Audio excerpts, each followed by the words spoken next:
Hi YouTubers, thank you so much for watching this channel. My name is Kevin, you're watching The Royal We, and yes, I am lying down in the grass right now because it is nighttime out, and I'm underneath a flood lamp so that you can see my face while I make this video, so you're not just watching what looks like a shadow talk to you. Anyhow, in this video I want to talk to you about treating the narcissist in your life as you would treat somebody else who is struggling with another form of severe addiction. And by addiction, I mean alcoholism or drugs or any other form of addiction that is highly destructive. Now, the reason I want to make this comparison for you is because I believe it's going to help you to understand your role in going no contact, why you're going no contact, and how you can come up with ways to draw your boundaries, make your own rules for your no contact phase with your narcissist, okay? Now, let's talk about addiction to begin with, because I think you're going to find similarities, just as I have, between your narcissist and other forms of addiction. Now, addiction does not only mean a person who can't keep the bottle out of their mouth, or can't keep a needle out of their arm, or can't stop from jumping into different people's beds. You know what I mean? These are all addictive behaviors, but addiction by itself, just off the top of my head, represents any destructive habit-forming pattern. I guess that would be the best way to put it, off the top of my head. Any destructive habit-forming pattern of behaviors that causes a lot of destruction. So let's now take your narcissist and let's put your narcissist into that equation. Your narcissist is somebody who has developed some severely bad habits and created a pattern out of them. The pattern of these habits has to do with insulting you, criticizing you, ridiculing you, putting you down, demeaning you, devaluing you, fighting with you, on and on and on, all for what reason? Well, to make themselves feel good.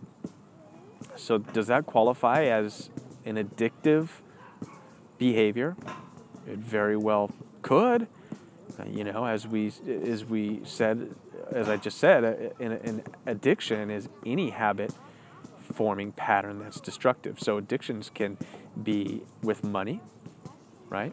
People could be addicted to money. People could be addicted to power. People could be addicted to fame.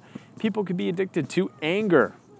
So why isn't it not possible for people to be addicted to soliciting an emotional response from you so that they can feel good about themselves? So now that I got that out of the way and I've made a comparison between your narcissist and other forms of addiction, let's talk about how you can deal with different forms of addiction from people.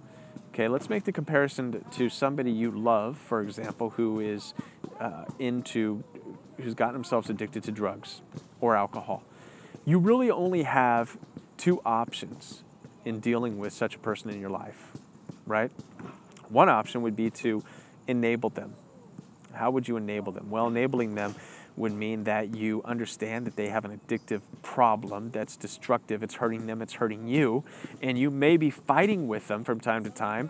You may be getting their drugs, getting their alcohol, dumping it all down the sink, flushing it down the toilet, and fights are increasing, but it's not fixing the issue at all. They're still addicted to alcohol, they're still addicted to drugs, they're still bringing that destructive pattern around you, and they are subjecting you and everybody else that you love to that pain because of their addiction. Now you choose to eventually just allow it. You don't say anything more about it. You get to a place where you just accept it, and the reason you accept it is because you reason with yourself that, well, if you get too hard with them, they may leave, hurt themselves, hurt others, they may hurt you, they may never come back, in which case now you're dealing with your own abandonment issues, okay? So these are all reasons as to why you might enable them to continue doing it. Let's compare that with the narcissist, okay? The narcissist is hurting you.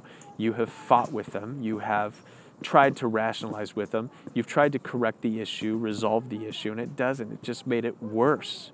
Now you're at this place where you just fear that they will hurt you, or you're afraid that they will leave you and never come back, and that you really need them in your life, And so you have just allowed and you let set in that this narcissistic behavior is who they are, and you enable it, okay? And that's one response. That's one way to deal with it. Let's talk about the second option, the second way to deal with it. The second option would be to draw hard boundaries, hard lines. Now, if somebody you love is dealing with drugs and alcohol, this would look like setting boundaries. One, is telling them, I'm not going to allow these drugs or this alcohol or any of this stuff into my house or in my area or around me at all. If it's drugs, you may have to tell them and say, listen, I will contact the authorities to escort you out of my home, right, if you do not get that stuff out of here. You don't have to, call the police and tell them that they have drugs. Just say, you will contact the authorities to make sure they don't come around you, right? Something like that, drawing hard lines, making hard consequences, and following through. If you have to walk them out, say, get out of here. If you have to have hard phone calls with them, say, stop it. It's not welcome near me, right? You sacrifice what you want, which is to be near them. You sacrifice and you put yourself through that pain of disconnecting with them. But you understand that it's for their benefit and ultimately for your benefit that you do so. You treat them as though they're adults making their own decisions, which they are. And if you have to reason with yourself, if they're going to make the decision to play with this addiction, this addictive behavior, then they have to be adult enough to deal with the consequences on their own, okay? That's what you're doing. You're giving them 100% responsibility over themselves, and you're taking 100% responsibility over you.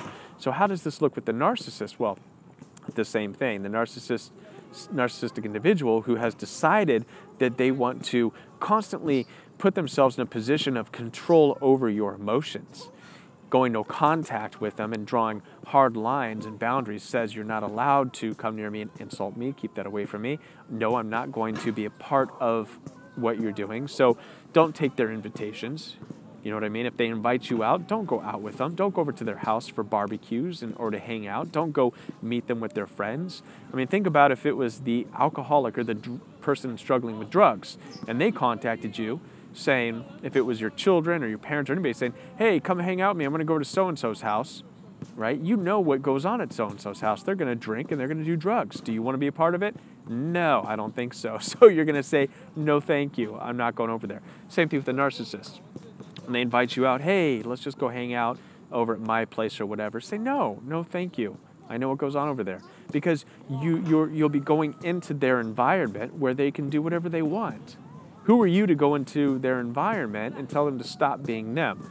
Just like if an alcoholic invited you to go to a bar with them, you wouldn't go to the bar and then say, hey, don't drink around me, right? That would be that makes no sense. So when the narcissist invites you over to their place, don't go over to their place and say, hey, don't insult me. No. So going no contact, making those hard boundaries, those lines means that you are willing to tell them, no, don't invite me over. I'm not going over. This is going no contact. Right? You're not telling them not to do what they want to do. You're telling them that you're not going to be a part of it. This is going no contact, and this is making those hard boundaries, right? Now, the final part about making these hard boundaries, and when you decide to do this, is leaving that light on, a light of hope, okay? So if you have to, if someone is addicted to alcohol or drugs, right, you have to draw hard lines to protect yourself, protect the ones you love. You can always keep a light on, and what that means is that at some point when that individual who you know and love hits rock bottom, when the alcohol, when the drugs, when the addiction catches up with them and they're broken, you have the ability and an opportunity to help them by going to them and saying, I understand you're hurting. I'm not, and you can say it like this, I'm not qualified to fix the issue myself, but I want to help you find the help that you need. And I guess what I'm saying is with the narcissist, there's no reason why you couldn't do this. When you're going no contact, when you've set your rules, established your boundaries, now at some point, if and when they get broken, because they have pushed everybody out of their lives, because they have destroyed their relationships, they have nobody else, why not be that light? Maintain your own integrity and be that person at the end that says, you know, I understand you're hurting. I'm not qualified to help you, but I'll help you find the help if you want it.